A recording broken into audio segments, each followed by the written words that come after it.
In this tutorial, I'm going to show you how to create the lens flare transition in Premiere Pro. To begin, I've imported these two clips onto my timeline over here. The first thing you need to do is to move your playhead to the center of these clips.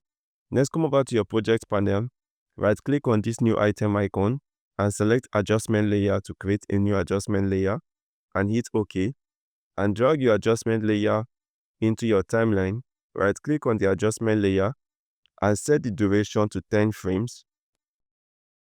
Next, hold down Shift and hit the left arrow once to move 5 frames backward, and reposition the adjustment layer so that it's 5 frames to the left and 5 frames to the right, and move your playhead back to the center of your clips over here. Next, select the adjustment layer and go over to the Effects tab and search for the lens flare effect, and select lens flare under Generate and apply it to the adjustment layer over here.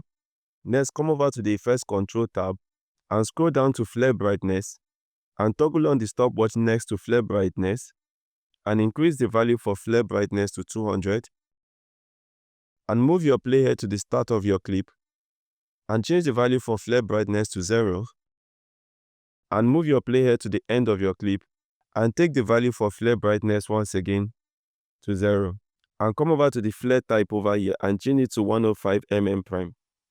And if I go back and hit play, you can see what we've created over here.